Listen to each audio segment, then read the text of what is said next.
15 अप्रैल को सम्राट चौधरी बिहार के मुख्यमंत्री बने और उनके साथ 2 डिप्टी सीएम विजय चौधरी और विजेंद्र प्रसाद यादव ने शपथ ली थी।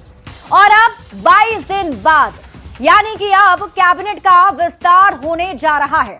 नए मंत्रिमंडल के शपथ ग्रहण समारोह में प्रधानमंत्री नरेंद्र मोदी और गृह मंत्री अमित शाह भी शामिल होंगे। शपथ ग्रहण समारोह के लिए पटना के गांधी मैदान में भव्य और शानदार तैयारी चल रही है।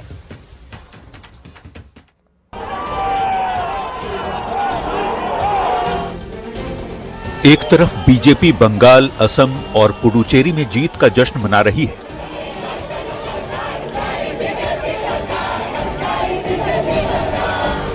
तो दूसरी तरफ बिहार में नए मंत्रिमंडल के शपथ ग्रहण की तारीख भी तय हो गई है। तारीख है 7 मई, यानी आज से ठीक 2 दिन बाद गुरुवार को सम्राट कैबिनेट का विस्तार होने जा रहा है और पटना के ऐतिहासिक गांधी मैदान में इसे लेकर भव्य तैयारी भी शुरू हो चुकी है। नए मंत्रिमंडल के शपथ ग्रहण समारोह में प्रधानमंत्री नरेंद्र मोदी और केंद्रीय गृह मंत्री अमित शाह भी शामिल होंगे। आपको बता दें कि 3 मंच होंगे। एक मंच जो होगा जिसमें मुख्य रूप से जो बड़े चेहरे होंगे, बड़े नेतृत्वकर्ता जो हैं वो रहेंगे। दूसरे पे जो तमाम विधायक जो हैं और तमाम जो एमएलसी हैं और अन्य गण्यमान्य लोग जो रहेंगे वो दूसरे मंच पर रहेंगे। जबकि तीसरा एक मंच जो बन रहा है वो सांस्कृतिक कार्यक्रमों के लिए है। एक तरफ जहां गांधी मैदान में बड़ी तैयारी की जा रही है, वहीं पटना बीजेपी दफ्तर में भी मंगलवार दोपहर को पहले पार्टी नेताओं की बड़ी बैठक हुई। प्रदेश अध्यक्ष संजय सरावगी की अध्यक्षता में हुई इस बैठक में संगठन महामंत्री भीखू भाई दलसानिया भी मौजूद रहे। इस बैठक में शपथ ग्रहण समारोह को लेकर कई तरह की रणनीति बनाई गई है। 7 तारीख को मंत्रिमंडल का विस्तार होगा, जिसमें बिहार एनडीए के सभी नेता, केंद्रीय मंत्री, साथ में विश्व के सबसे लोकप्रिय नेता, देश के माननीय प्रधानमंत्री आदरणीय नरेंद्र मोदी जी इस मंत्रिमंडल विस्तार में रहने वाले हैं। खबर है कि बीजेपी और जेडीयू दोनों दलों से मंत्रियों की संख्या बराबर बराबर होगी। दोनों ही दल से 16-16 मंत्री बनाए जाएंगे, जिसमें बीजेपी कोटे से मुख्यमंत्री सम्राट चौधरी और जेडीयू कोटे से मौजूदा दोनों डिप्टी सीएम भी शामिल हैं। वहीं गठबंधन के अन्य 3 सहयोगी दलों को 4 मंत्री पद मिलेंगे। यानी मंत्रिमंडल का फॉर्मूला पिछली सरकार वाला ही होगा, जिसकी तस्दीक चिराग पासवान भी कर रहे हैं। जो फॉर्मूला पिछली बार था उसमें बदलाव के कोई कारण मुझे दिखाई नहीं देते। जातीय समीकरण के अनुसार मंत्रिमंडल में 1 या 2 नाम बदले भी जा सकते हैं। किसको रखना है न रखना है ये हमने बात नहीं कही है, सब उन्हीं पर छोड़ दिया है कि जो आपको उचित बुझाए वो करें। 15 अप्रैल को सम्राट चौधरी बिहार के मुख्यमंत्री बने और उनके साथ 2 डिप्टी सीएम विजय चौधरी और विजेंद्र प्रसाद यादव ने शपथ ली थी। और अब 22 दिन बाद कैबिनेट का विस्तार होने जा रहा है। माना जा रहा है कि सम्राट कैबिनेट में पुराने और कुछ नए चेहरों को मौका मिल सकता है।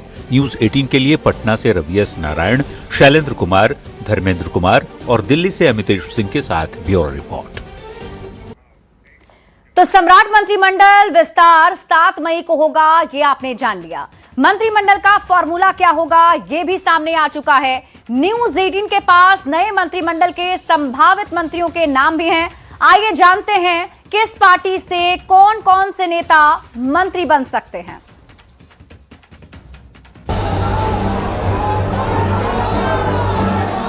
तो बिहार में पहली बार सरकार की ड्राइविंग सीट पर बीजेपी है और मुख्यमंत्री सम्राट चौधरी हैं। ऐसे में सबसे पहले बीजेपी कोटे से संभावित मंत्रियों की बात कर लेते हैं। इस रेस में सबसे पहला नाम पूर्व उप मुख्यमंत्री विजय कुमार सिन्हा का है। इनके अलावे बंगाल में जमीन पर बीजेपी की जीत की पटकथा लिखने वाले बंगाल बीजेपी के प्रभारी और बिहार के पूर्व स्वास्थ्य मंत्री मंगल पांडे का नाम दूसरे नंबर पर माना जा रहा है। इसके अलावे पूर्व कृषि मंत्री रामकृपाल यादव, बीजेपी के पूर्व प्रदेश अध्यक्ष दिलीप जायसवाल, पूर्व खेल मंत्री श्रेयसी सिंह, लखेंद्र पासवान, रमा निषाद, प्रमोद कुमार चंद्रवंशी, अरुण शंकर प्रसाद, संजय सिंह टाइगर, सुरेंद्र मेहता और नारायण प्रसाद का नाम मंत्री बनने वालों की रेस में है। इन सब के अलावे बीजेपी से 4 और नामों पर चर्चा चल रही है जिन्हें मंत्री बनाए जाने की संभावना है। ये नाम है संजीव चौरसिया, नीतीश मिश्रा, मनोज शर्मा और जनक राम या संगीता कुमारी। अब जरा जेडीयू से संभावित मंत्रियों की बात कर लेते हैं। जेडीयू कोटे की ओर से जो नाम संभावित मंत्रियों की रेस में हैं, वो हैं पूर्व मंत्री और जेडीयू विधायक दल के नेता श्रवण कुमार, पूर्व मंत्री अशोक चौधरी, लेसी सिंह, मदन सहनी, जमा खान, सुनील कुमार, शीला मंडल, रत्नेश सदा, बुलो मंडल और जयंत राज या भगवान सिंह कुशवाहा। हालांकि इन सब के अलावे 3 से 4 और मंत्री भी जेडीयू कोटे से बन सकते हैं, जिनको लेकर चर्चा गर्म है। माना जा रहा है कि निशांत कुमार के कुछ नजदीकी युवा विधायकों को भी इस मंत्रिमंडल में जगह मिल सकती है। बिहार में 5 दलों का गठबंधन है, ऐसे में बीजेपी और जेडीयू के बाद अन्य 3 सहयोगियों की भी बात कर लें तो एक बार फिर चिराग पासवान की पार्टी एलजेपी रामविलास से 2 मंत्री बनाए जा सकते हैं, जिसमें संजय सिंह और संजय पासवान का नाम शामिल है। जबकि जीतन राम मांझी की पार्टी हम से संतोष सुमन और उपेंद्र कुशवाहा की पार्टी आरएलएम से उनके बेटे दीपक प्रकाश को फिर से शामिल किया जाना तय माना जा रहा है। तो ये है संभावित मंत्रियों की लिस्ट। 22 दिन बाद कैबिनेट का विस्तार होने जा रहा है। ऐसे में सम्राट कैबिनेट में पुराने और कुछ नए चेहरों के साथ साथ जातीय समीकरण को भी बखूबी साधने की कोशिश होगी। न्यूज 18 के लिए पटना से आनंद अमृतराज और शैलेंद्र कुमार के साथ ब्यूरो रिपोर्ट। भागलपुर में भरोसे का सेतु टूटने के बाद सीएम सम्राट एक्शन मोड में आ चुके हैं और सीएम ने आज खुद ही वहां जाकर हवाई सर्वेक्षण कर पुल के टूटे हुए हिस्से को देखा है। अब पुल की मरम्मती के लिए अधिकारियों की टीम के साथ भारतीय सेना ने भी मोर्चा संभाल लिया है। लेकिन पुल टूटने के बाद लोगों की कितनी मुश्किलें बढ़ गई हैं, इस रिपोर्ट में देखिए।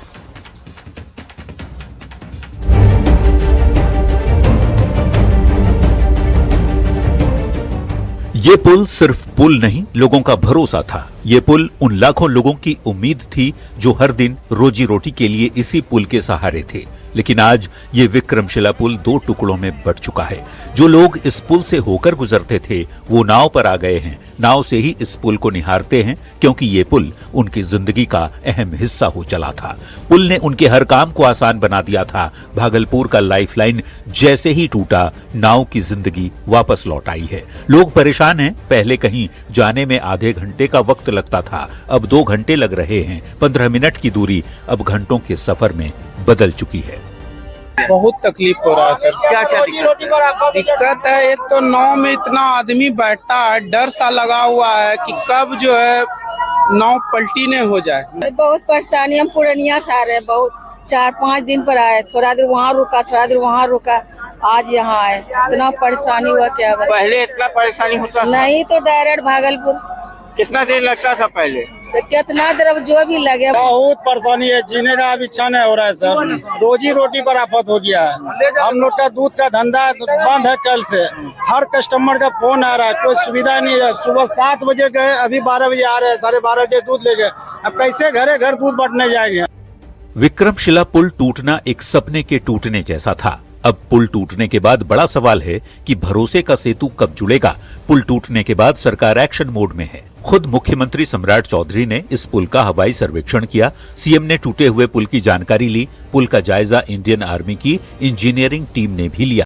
अधिकारियों और एसडीआरएफ की टीम ने पुल के हर हिस्से को देखा, टूटे हुए हिस्से का भी गहराई से मुआयना किया। अब इस उम्मीदों के पुल को जोड़ने के लिए रणनीति तैयार हो रही है। आप अभी देख सकते हैं कि इंडियन आर्मी की जो इंजीनियरिंग विभाग की टीम है वो भागलपुर पहुंच चुकी है। सामर्थ्य गुप्ता जो है इंजीनियरिंग टीम के जो हेड हैं, जो यहां पर आए हुए हैं, और सीओ जो हैं वो जो है लगातार जो है पुल के नीचे से भी जो है एसडीआरएफ की टीम के साथ जो है स्थल का निरीक्षण किया है। वहीं इस पुल को कितनी जल्दी बनाया जा सके, इसको लेकर जो है कवायद अब शुरू कर दी गई है। अधिकारियों के साथ भी बैठक की जा रही है और रणनीति बनाई जा रही है किस प्रकार से इस पुल को जो है जल्द से जल्द चालू किया जा सके। टूटा हुआ विक्रमशिला सेतु और नाव का सफर, पुल टूटने के बाद लोगों की जिंदगी एक बार फिर पुराने दौर में लौट गई है। अब लोग उस दिन का इंतजार कर रहे हैं जब ये पुल एक बार फिर गुलजार हो जाएगा। इस सेतु पर फर्राटे से गाड़ियां दौड़ेंगी, लोगों और गाड़ियों की आहट से पुल की धड़कनें एक बार फिर तेज होंगी। पुल पर सफर कर लोग एक बार फिर खिलखिला उठेंगे। न्यूज़ 18 के लिए भागलपुर से आशीष रंजन की रिपोर्ट।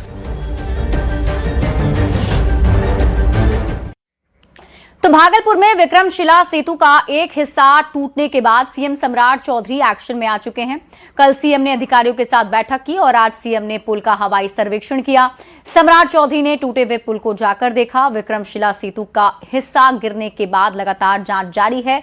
पुल की मरम्मती को लेकर भी युद्ध स्तर पर काम जारी है। पुल निर्माण निगम के अधिकारी हों या फिर जनरल रिजर्व इंजीनियर फोर्स के अधिकारी हों, सभी पुल का निरीक्षण कर रहे हैं। इंडियन आर्मी ने पूरी तरह से मोर्चा भी संभाल लिया है और तत्काल प्रभाव से टूटे हुए हिस्से के पास स्टील प्लेट के माध्यम से फैब्रिकेटेड रास्ता तैयार करने की प्लानिंग भी चल रही है, जिस पर कम भार वाले वाहन को चलाया जा सके। जायजा लिया है न्यूज़ 18 संवाददाता आशीष रंजन ने।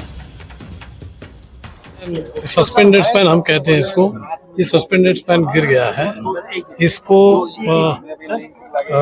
वॉर फुटिंग में इसको रिस्टोर किया जाएगा, इमरजेंसी मतलब शॉर्ट टर्म मेजर के रूप में, जिसमें कि हम लाइट कमर्शियल व्हीकल तक अलाउ कर सकते हैं और एक लेन के लिए एक मतलब ऐसा सोचा जा रहा है। दूसरे ऑल्टरनेटिव भी हम सोचे जा रहे हैं, जो जल्दी से जल्दी हो जाएगा उससे इससे हम निजात पाएंगे। बहुत जल्दी बनेगा ब्रिज, ये बहुत जल्दी बनकर तैयार होगा। क्या प्लानिंग हो रही है? प्लानिंग जब आप खुद ही सवाल पूछ रहे हैं प्लानिंग क्या हो रही है ना, तो प्लानिंग हो तो जानते, प्लानिंग हो जाएगी, बताया जाएगा आप लोगों को। इसको बहुत शीघ्र ही प्रयास है, बहुत शीघ्र इसको पब्लिक के लिए शुरू किया जाए, यही प्रयास है। इसी प्रयास से हम लोग आए हैं अभी यहाँ पे। 4 तारीख की रात विक्रमशिला सेतु के इसी जगह पर जो है एक हिस्सा जो है टूटकर जो है गंगा नदी में समा गया था, जिसके बाद अभी जो है मुख्यमंत्री सम्राट चौधरी, उप मुख्यमंत्री विजय चौधरी जो है हेलीकॉप्टर से यहाँ पहुँचे थे और यहाँ का उन्होंने जायजा लिया है। वहीं जीआरईएफ की टीम जो है, पुल निर्माण विभाग के अधिकारी, सभी लोग जो है मौके पर मौजूद हैं और लगातार जो है यहाँ पर जांच की जा रही है। कई तरह के सवाल भी जीआरईएफ की टीम जो है लगातार अधिकारियों के, स्थानीय अधिकारियों से पूछ रही है इस पुल के बारे में। वहीं अब जो है कयास लगाए जा रहे हैं कि जो रणनीति तैयार की जा रही है कि यहाँ पर बेली ब्रिज बन सकता है या स्टील ब्रिज जो है बनाया जा सकता है, जिसको लेकर चर्चा की जा रही है इन लोगों के द्वारा और जल्द ही कार्रवाई जो है अब शुरू की जाएगी और लोगों को जो परेशानी हो रही है उससे कहीं ना कहीं निजात दिलाने का प्रयास है। वहीं इस पुल के बगल में 4 लेन पुल जो नवनिर्मित हो रहा है, उसके चालू हो जाने के बाद जो पूरे पुल को भी जो है एक बार मरम्मती का कार्य किया जाएगा। लेकिन अभी तत्काल जो है यहाँ पर बेली ब्रिज बनाकर जो है लाइट व्हीकल को जो है चालू करने को लेकर जो है कवायद की जाएगी और उसके लिए जो है लगातार जो है वार्ड लेवल पर जो है अधिकारी जो है अब इस काम में जुट गए हैं। आशीष रंजन, न्यूज़ 18 भागलपुर। तो सीएम सम्राट चौधरी एक दिवसीय खगड़िया दौरे पर पहुंचे, जहां उन्होंने मां कात्यायनी के पावन धाम में पूजा अर्चना की है। श्रद्धा और भक्ति भाव से दर्शन पूजन सीएम सम्राट चौधरी ने किए हैं। डिप्टी सीएम विजय चौधरी उनके साथ मौजूद रहे। सभी अधिकारियों के साथ सीएम वहां पहुंचे थे, जहां पूजा अर्चना कर वापस लौट गए। इससे पहले मुख्यमंत्री सम्राट चौधरी ने अगुवानी सुल्तानगंज पुल का हवाई सर्वेक्षण भी किया और फिर अधिकारियों के साथ पुल निर्माण कार्य का समीक्षा भी मुख्यमंत्री सम्राट चौधरी ने की है।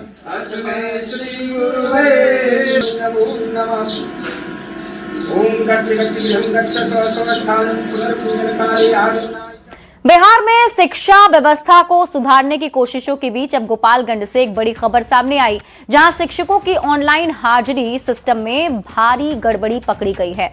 ई शिक्षा कोष पोर्टल के आंकड़ों ने चौंकाने वाला खुलासा किया है।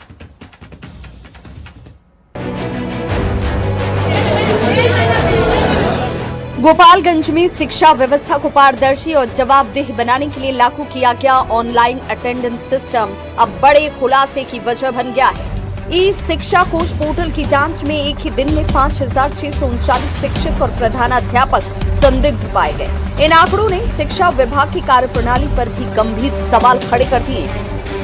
इस मामले को लेकर गोपालगंज के डीईओ यानी कि जिला शिक्षा पदाधिकारी योगेश कुमार ने 5639 शिक्षकों और हेडमास्टरों से शोकज किया है। जांच के दौरान पाया गया कि 445 शिक्षक ऑन ड्यूटी तो जरूर दिखे, लेकिन स्कूल में मौजूद नहीं थे। 2400 शिक्षक बिना किसी सूचना के अनुपस्थित रहे, जबकि 2794 शिक्षक देरी से स्कूल पहुंचे।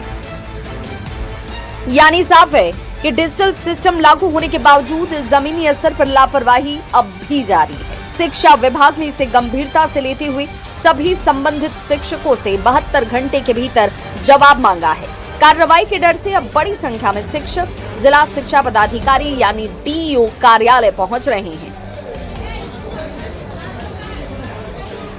ऑनलाइन हाजिरी सिस्टम का मकसद ही यही था कि स्कूलों में शिक्षकों की उपस्थिति सुनिश्चित हो और बच्चों को बेहतर शिक्षा मिल सके। लेकिन इस तरह की गड़बड़ियां दिखाती हैं कि सिर्फ तकनीक लाना ही काफी नहीं है, बल्कि उसके प्रभावी क्रियान्वयन और निगरानी भी उतनी ही जरूरी है।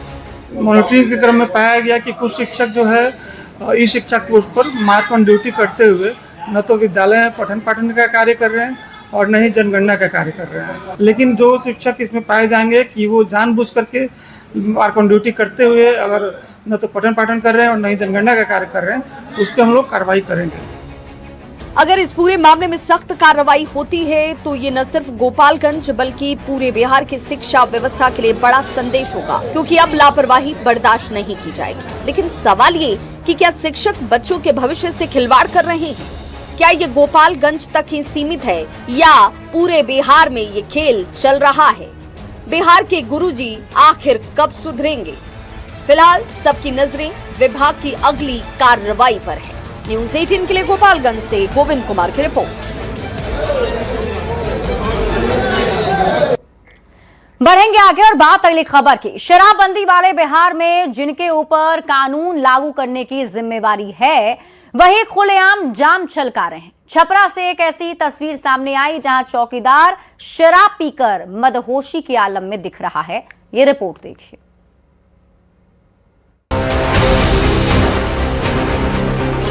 खाली ग्लास में लिटिल टेट्रापैक शराब, फिर उसमें थोड़ा पानी मिलाया और फिर ये जाम जैसे ही हलक के भीतर जाता है, मदहोशी का आलम शुरू हो जाता है।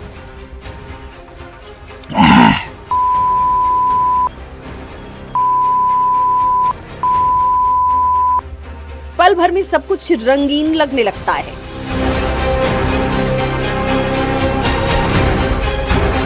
शराबबंदी वाले बिहार में इस तस्वीर को देखकर आप भी चौंक जाइएगा। ये वीडियो है छपरा के धनौती गांव की, जहां पर स्थानीय चौकीदार खुलेआम शराब पार्टी करते नजर आ रहे हैं। वीडियो में दिख रहे चौकीदार भागवत राय शराब के नशे में हैं। शराब पीने के बाद चौकीदार नशे में बड़बड़ा रहे हैं। न्यूज़ 18 हालांकि इस वायरल वीडियो की पुष्टि नहीं करता, लेकिन ये वीडियो बिहार में शराबबंदी की हकीकत को बयां कर रहा है। जिसके कंधे पर शराबबंदी कानून लागू करने की जिम्मेदारी है, वही खुलेआम शराब पार्टी कर रहा है। शराब पीते चौकीदार का वीडियो वायरल होने के बाद कई सवाल उठ रहे हैं। शराबबंदी वाले बिहार में शराब कैसे मिल जाती है?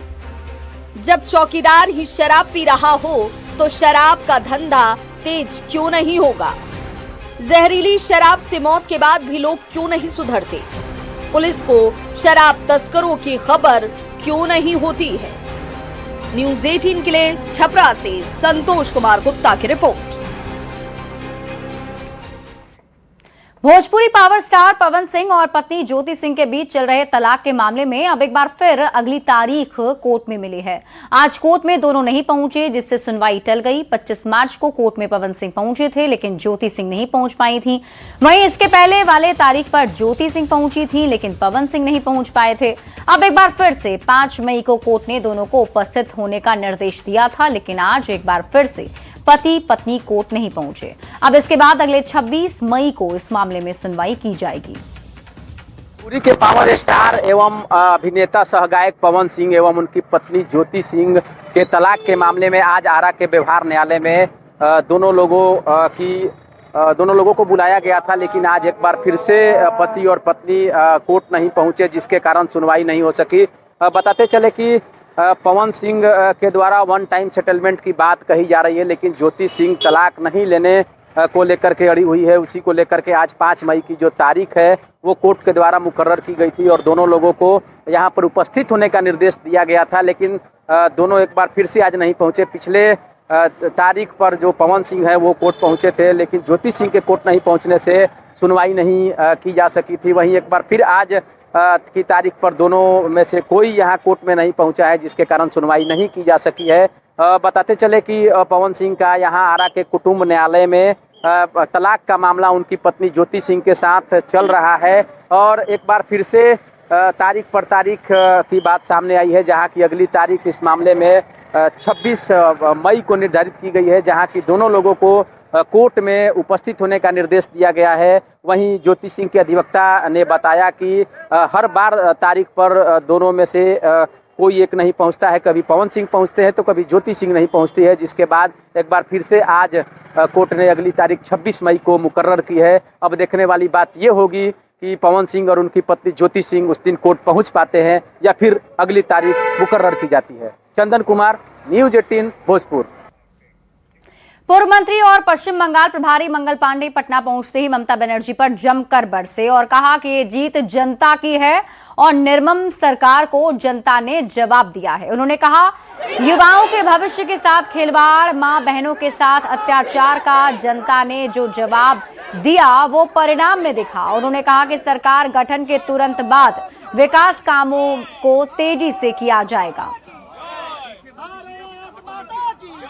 बीजेपी प्रभारी मंगल पांडे पटना पहुंच गए हैं और लगातार जश्न जारी है। क्या लग रहा है, इसी दिन का इंतजार था, आज चैन की नींद सोएंगे आप?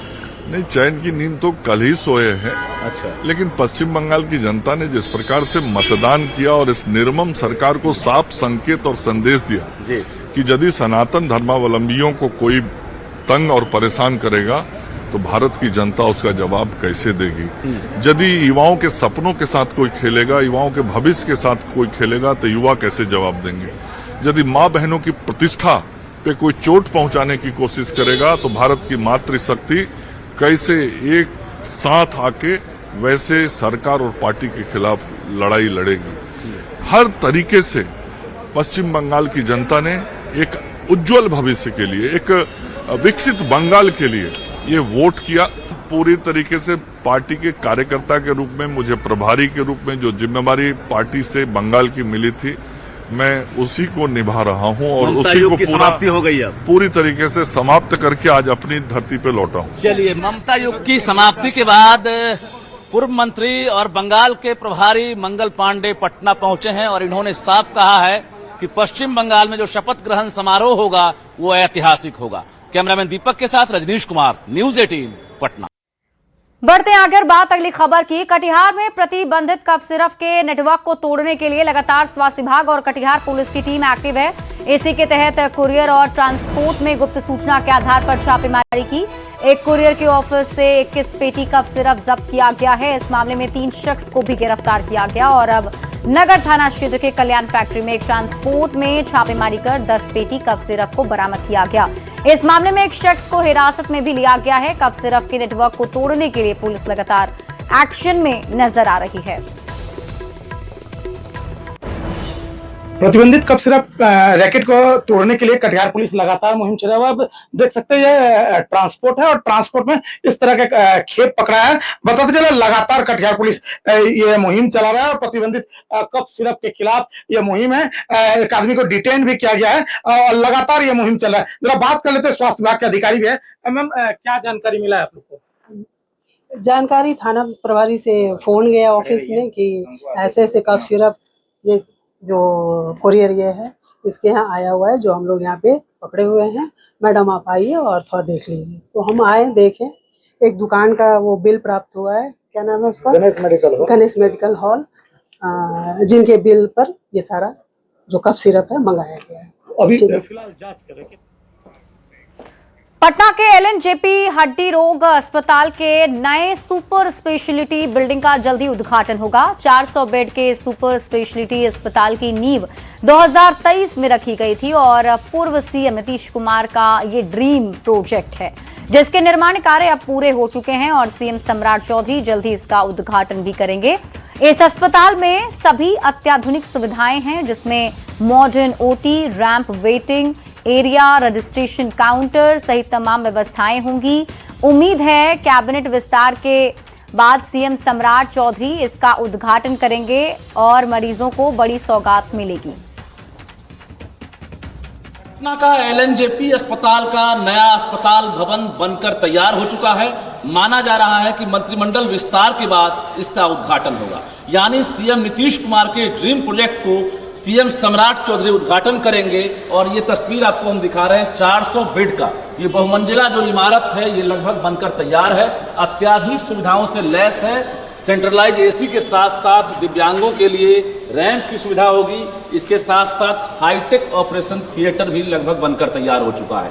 अस्पताल के डॉक्टर्स हों, निदेशक हों या कर्मचारी हों, तमाम लोग लगे हुए हैं। हालांकि अभी कंपनी ने हैंड ओवर नहीं किया है। माना जा रहा है इसी महीने में कंपनी हैंड ओवर करेगी और उसके बाद जो है इसका उद्घाटन होगा। अस्पताल के निदेशक हमारे साथ हैं, डॉक्टर्स भी हैं। जैसा आपने कहा, यह अस्पताल न सिर्फ हमारे पूर्व माननीय मुख्यमंत्री नीतीश कुमार जी का ये ड्रीम प्रोजेक्ट था और उसे पूरा करने में हमारे वर्तमान मुख्यमंत्री सम्राट चौधरी जी भी पूरा सहयोग कर रहे हैं। अभी फिलहाल 150 बेड की क्षमता हमारे पास पुराने बिल्डिंग में है और ये बढ़कर 400 बेड नए बिल्डिंग में शिफ्ट हम लोग होंगे। लगभग अप्रोक्सीमेटली 550 से 600 बेड की व्यवस्था रहेगी। ये व्यवस्था सिर्फ पेशेंट के साथ साथ हमारे ये नहीं कि सिर्फ ऑपरेशन में भी बहुत सारे मॉडर्न इंस्ट्रूमेंट जो अभी बहुत सारे कॉरपोरेट अस्पताल में भी नहीं है, वो हमको सरकार के द्वारा हमें अवेलेबल कराया जा रहा है। ये मॉडर्न अस्पताल बिहार वासियों को जल्द जो है एक तरह से देखने को मिलेगा।